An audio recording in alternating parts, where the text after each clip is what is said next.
ओम शांताकारं भुजगशयनं पद्मनाभं सुरेशं विश्वाधारं गगनसदृशं मेघवर्णं शुभांगं लक्ष्मीकान्तं कमलनयनं योगिविरध्यानगम्यं वंदे विष्णुं भवभयहरं सर्वलोकैकनाथं।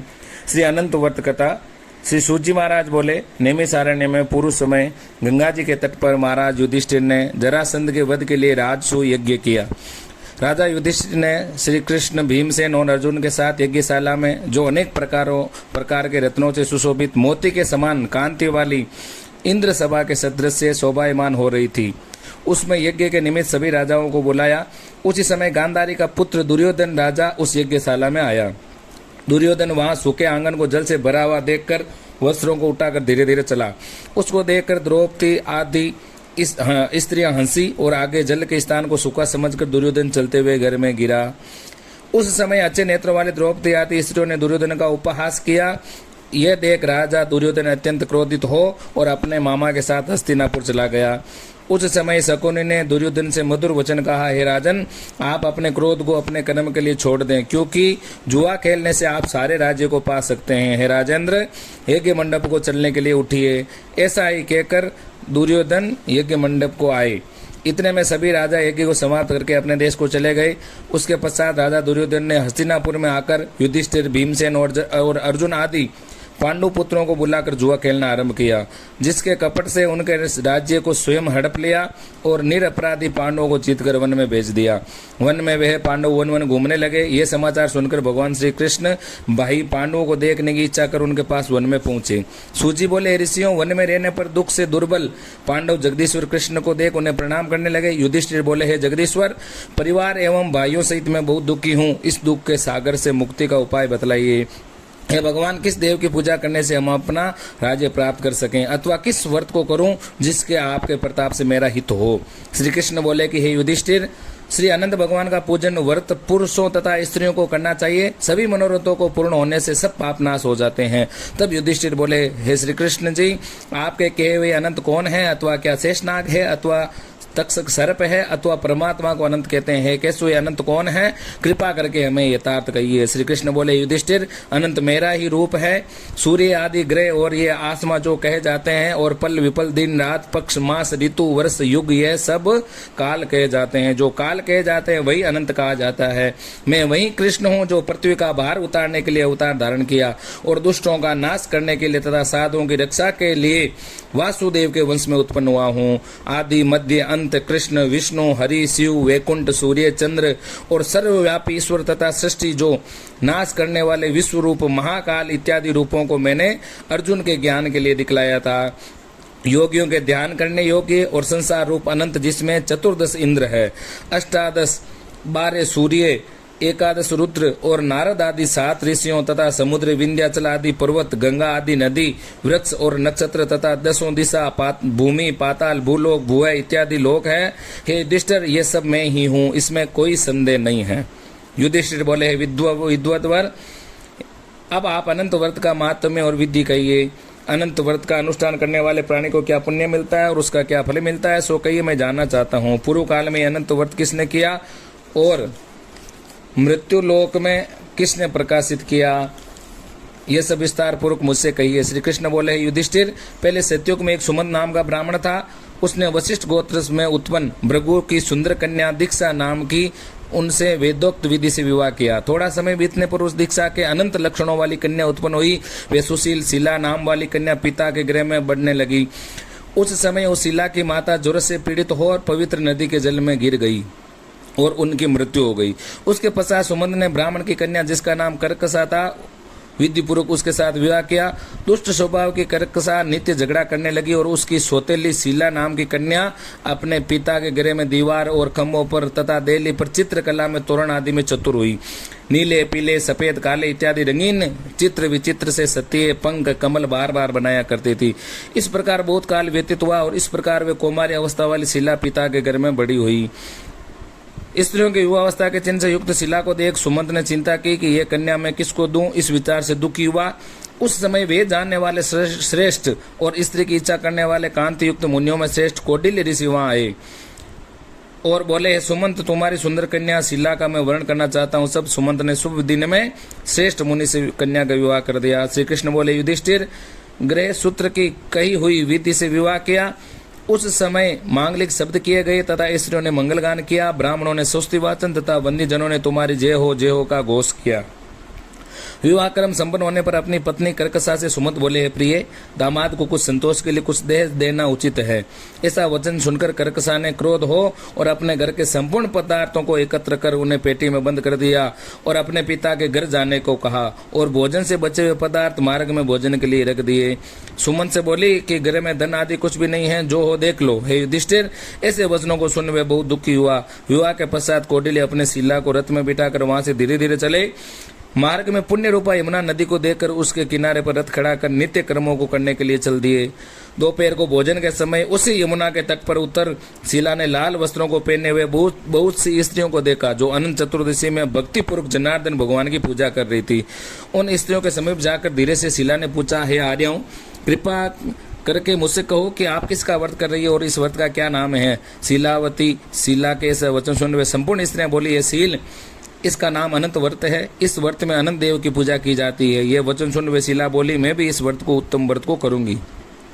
उसने उन स्त्रियों से पूछा कि इस व्रत का क्या विधान है और इसका क्या दान होगा और इसमें किस देवता की पूजा होती है। उसके ये वचन सुन वे सभी स्त्रियां बोली, शील, अच्छे अन्न का एक शेर का मालपुआ बनावे या कोई भी भोजन बना के प्रसाद आधा भाग ब्राह्मण को दें और आधा भाग आप भोजन करें तथा अनंत का पूजन करें।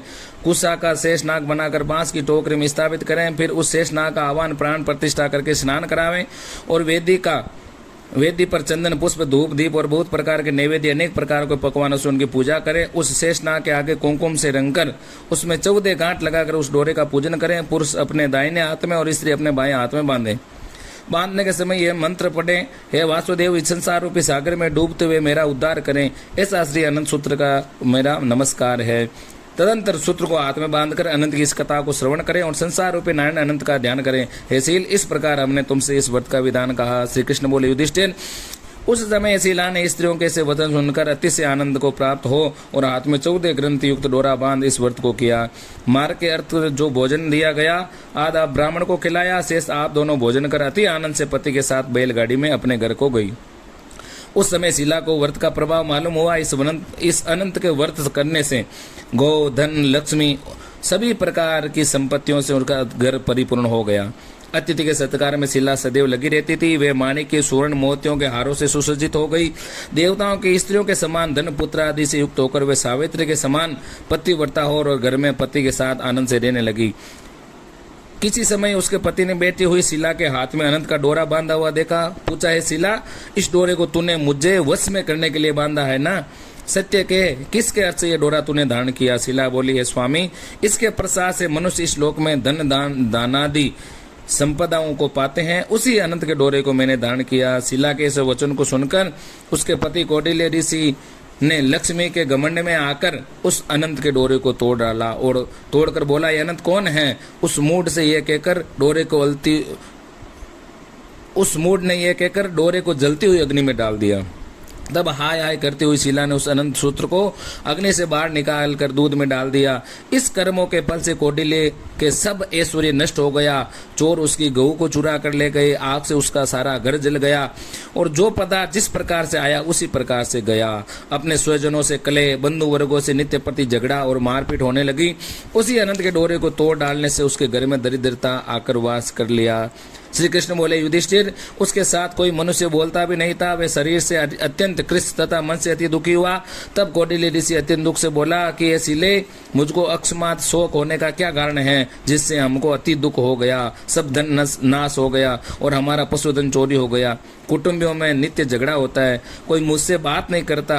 मेरे देह में नित्य प्रति पीड़ा और चित्त में खेद होता है। इसलिए तुम मुझे कहो कि मुझे किसका अपराध हुआ है और क्या करने से मेरा कल्याण हो सकता है? पति के ऐसे वचन सुनकर शील स्वभाव से वे शीलवती शिला ने कौटिल्य ऋषि से बोली, हे स्वामीन, आपने जो अनंत डोरे का आक्षेप किया उसी का ये पाप का फल है। हे महाभाग, भविष्य में द्रव्य आदि सब होंगे, परंतु उसके लिए उपाय करो। शिला के इन वचन को सुनकर कौटिल्य अत्यंत दुखी होकर तप करने का संकल्प करके वन में जाकर वह वायु भक्षण करके तप करने का विचार करने लगा कि हे जगदीश्वर, अनंत का दर्शन, जिसकी प्रसन्नता से द्रव्य आदि पदार्थ मिलते हैं और उसके आक्षेप से नष्ट हो जाते हैं, वो कहाँ पर मिलेंगे। धन आदि पदार्थ होने के सुख तथा दुख से ये विचार करता हुआ वे कौटिल्य ऋषि निर्जन वन में घूमने लगा। उस वन में कौटिल्य ऋषि ने फल के संपन्न वृक्ष को देखा जिसमें कीड़े पड़ गए। ये देखकर कौटिल्य ने वृक्ष से पूछा, है वृक्ष, तूने अनंत को कहीं देखा है? हे सज्जन, देखा हो तो मुझे बताओ, क्योंकि उन्हें ना देखने से मेरे चित्त में बड़ा दुख हो रहा है। ये सुन वृक्ष ने कहा, है कौटिल्य, मैंने अनंत को कहीं नहीं देखा। ऐसे उत्तर को सुनकर कौटिल्य ऋषि महादुखी होकर आगे को चले। श्री कृष्ण बोले, युधिष्ठिर, अनंत के दर्शन की लालसा करते हुए उस ऋषि ने इतने में वन में इधर उधर घूमती हुई बछड़ों सहित गौ माता को देखकर कौटिल्य ऋषि ने पूछा, है धेनु, तूने अनंत को देखा हो तो बता। ऐसा सुनकर धेनु ने भी कहा, है द्विज, मैंने अनंत को नहीं जानती। आगे चलकर एक घास चरते हुए बेल को देखा। उससे ऋषि ने पूछा, है गोस्वामी, तूने अनंत को देखा है? वे बेल बोला कि मैंने अनंत को नहीं देखा। तब कौटिल्य ने आगे चलकर 2 पुष्करिणियों को देखा जिनके कल्लोल से परस्पर लहरें मिल रही थी और कमल कुमुदिनी बहुत प्रकार से शोभा दे रही थी तथा ब्रह्मर, हंस, चकवों तथा सारस बगुला जाति के पक्षी क्रीड़ा कर रहे थे। उस कौटिल्य ने पुष्करिणियों से पूछा, तुमने दोनों ने अनंत को देखा है? ये सुन पुष्करिणियों ने उत्तर दिया, है द्विज, हमने अनंत को नहीं देखा। आगे चलकर कौटिल्य ने गधा तथा हाथी को देखकर उन दोनों से पूछा, तुमने कहीं अनंत को देखा है? उनसे भी संतोषजनक उत्तर न मिलने पर उसकी आशा नष्ट हो जाने से वे मन में बैठ गया।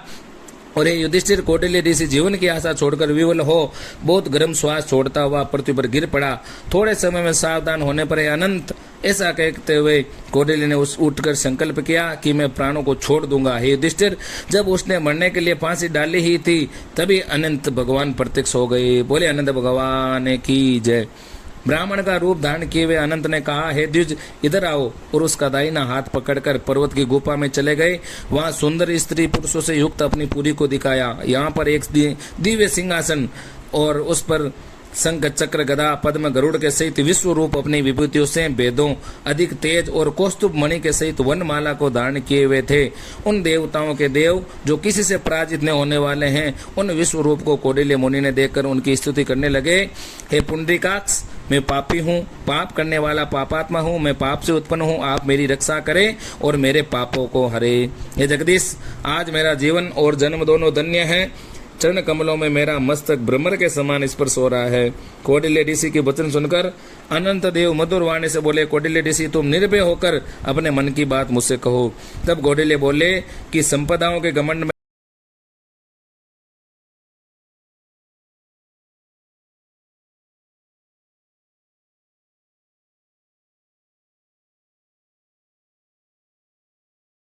सुनकर अनंत देव मधुर वाणी से बोले, कौटिल्य ऋषि, तुम निर्भय होकर अपने मन की बात मुझसे कहो। तब कौटिल्य बोले कि संपदाओं के घमंड में आकर अनंत का डोरा तोड़कर उसकी निंदा की, उस कर्म के फल से मेरी संपदा नष्ट हो गई। स्वजनों से नित्य झगड़ा होता है, मुझसे कोई बात भी नहीं करता। मां दुखित हो तुम्हारे दर्शन के लिए आया हूँ। हे अनंत, हे भगवान, आपने कृपा कर आपने दर्शन दिया। मैंने जो पाप किया, कृपया उसकी शांति का उपाय मुझे बताइए। श्री कृष्ण बोले, युधिष्ठिर, भक्ति से संतुष्ट होकर अनंत देव क्या नहीं देवें। अनंत भगवान बोले, कौटिल्य, विलंब मत कर, अपने घर को जा और 14 वर्ष तक भक्ति पूर्वक अनंत व्रत कर। तू सब पापों से छूटकर सिद्धि को प्राप्त करेगा। तेरे पुत्र पौत्र होंगे और सुखों का उपभोग करेगा। अंत समय में मेरा स्मरण होगा और निस्संदेह अमर पद को प्राप्त होगा। संपूर्ण लोगों के उपचार के लिए मैं तुमको और भी वर देता हूँ। शीलकृत व्रत की श्रेष्ठ कथा पढ़ने वाला और शिला के समान इस अनंत व्रत को करने वाला इस व्रत के प्रभाव से जल्दी ही सब पापों से छूटकर परम गति को पावेगा। हे कौटिल्य, तू जिस मार्ग से यहाँ आया उसी मार्ग से अपने घर को जा। तब कौटिल्य बोले, स्वामिन, मैंने वन में घूमते हुए आश्चर्य देखा, यह आपसे पूछता हूँ, कृपा करके उत्तर दीजिए। जो आम वृक्ष, गो, बेल, कमल आदि से शोभायमान पुष्करिणी, गदा और हस्ती, ये वृक्ष, हे देव, वे सब कौन है? आप इन सूत्रों का वृत्तांत मुझसे कहिए। अनंत जी बोले, कौटिल्य जी, आम का वृक्ष पुरु का विद्वान ब्राह्मण है, जो विद्यादान नहीं देने के कारण से वृक्ष हुआ।